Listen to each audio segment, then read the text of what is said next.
अस्सलाम वालेकुम dear student, मैं डॉक्टर आसिम महमूद हूं और मैं आपको वेलकम करता हूं अपने YouTube channel doctor Asim lecture में। और जैसा कि मैंने आपसे प्रॉमिस किया है, हम बात कर रहे हैं फर्स्ट ईयर बायोलॉजी की जो नई बुक आई है उसके लेक्चर्स की। 3 लेक्चर्स हम ऑलरेडी उसे कर चुके हैं। जब ये वीडियो चलेगी तो उसके लिंक आपको इसके अंदर नज़र आते जाएंगे, तो आप पहले वो वीडियो देखें और उसके बाद आज वाली वीडियो को जो है वो ज़रूर देखें, ठीक है। तो आज मैंने आपसे बात करनी है बायोकेमिस्ट्री ऑफ वाटर की। इससे पहले मैं आपसे इंट्रोडक्शन ऑफ बायोकेमिस्ट्री की बात कर चुका हूँ, मैं आपसे कंडेंसेशन और हाइड्रोलिसिस की बात कर चुका हूँ, और उसके साथ साथ मैं आपसे एक टॉपिक की और बात कर चुका हूँ जिसमें हमने देखा कि जो लाइफ की प्रोटोप्लाज्म की केमिकल कंपोजिशन है वो क्या होती है। आज के लेक्चर में मैं आपसे बात करूँगा बायोकेमिस्ट्री ऑफ वाटर की, और आज से वाटर को हमने पढ़ना शुरू करना है। आइडिया यही है कि छोटे छोटे लेक्चर बनाए जाएँ 2-2, 3-3, 4-4 मिनट के, और उनके ज़रिए सारे कॉन्सेप्ट आपको समझाए जाएँ ताकि आपको बर्डन भी ना हो। आप रोज़ाना 1-1, 2-2 लेक्चर देखते जाओगे, पूरा सिलेबस आपका कवर हो जाएगा, ठीक है। तो पहला पॉइंट ये सारा मैंने लिख दिया है, और जैसा कि आपने इससे पहले वाले 3 लेक्चर देखें, मैं ये जितने पॉइंट लिखता हूँ मैं इस वीडियो की डिस्क्रिप्शन में सारे नोट्स के फॉर्म में भी लिख दूंगा ताकि आपको नोट्स के तौर पे इनको याद करने में भी आसानी हो, ठीक है ना। तो इसको पढ़ते जाते हैं, समझते जाते हैं और देख लेते हैं।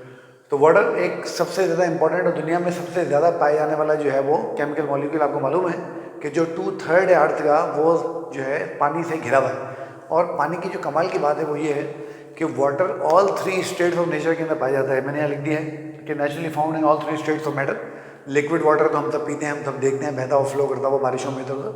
फिर आपको पता है ये जब जम जाता है तो आइस की फॉर्म में आ जाता है, और जब ये गैस की फॉर्म में होता है, वेपर्स की फॉर्म में होता है, तो ये एवोपरेट हो जाता है।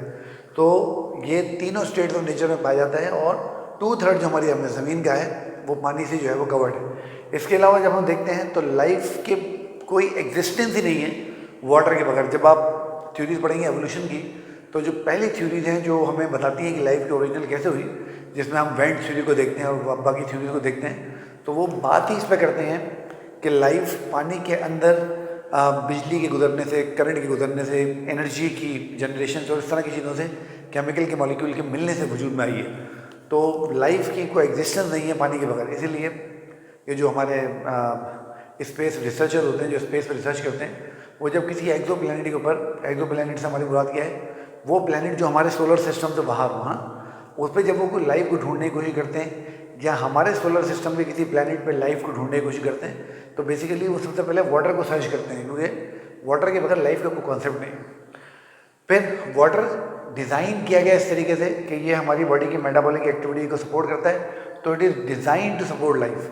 हमारी बॉडी में जितने भी मेटाबॉलिक रिएक्शन होते हैं, मैंने यहाँ पर लिखा हुआ भी है कि it's a metabolic medium of life, यानी जितने भी केमिकल रिएक्शन होते हैं ना हमारी बॉडी के, वो सब के सब पानी में होते हैं।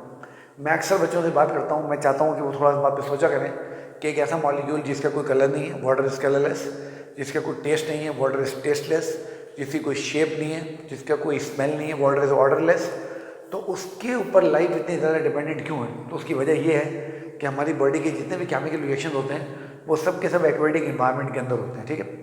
कंपोजिशन आपको पता है वाटर की, कि वाटर जब 2 हाइड्रोजन के एटम एक ऑक्सीजन के एटम के साथ मिल जाते हैं, तब जाके जो है वो वाटर की जो है मॉलिक्यूल की फॉर्मेशन होती है। और फिर इस मिलने के नतीजे में कुछ चीज़ें हैं वो जो हम अगले लेक्चर में जो है वो बात करने वाले हैं, ठीक है बेटा। अच्छा, अब यहाँ तक वीडियो आपने देखी, वीडियो को पसंद आ रही है तो वीडियो को लाइक करो, चैनल को सब्सक्राइब करो, अपने दोस्तों को जो तुम्हारे साथ पढ़ रहे हैं, जो तुम्हारे दोस्तों के दोस्त हैं, उन सबको बताओ ताकि उनके भी टॉपिक साथ से कवर होते हैं, ठीक है।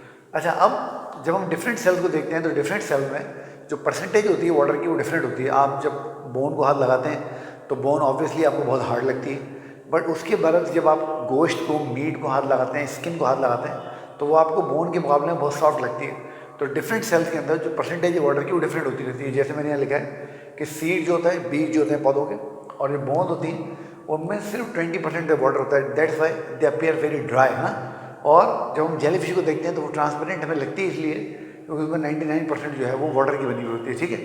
तो बेटा, this is all about introduction of water. अगली वीडियोस में हम वाटर की जो दूसरी प्रॉपर्टीज़ हैं उनके बारे में बात करेंगे। इसी तरीके से वाटर की जितनी प्रॉपर्टीज़ हैं उन पर मैं छोटे छोटे वीडियोस करता जाऊँगा ताकि पूरा टॉपिक आपको समझ में आ जाए। अपना बहुत सारा ख्याल रखिए, वीडियो को लाइक कीजिए, चैनल को सब्सक्राइब कीजिए। मुझे इजाज़त दीजिए, खुदा हाफिज़।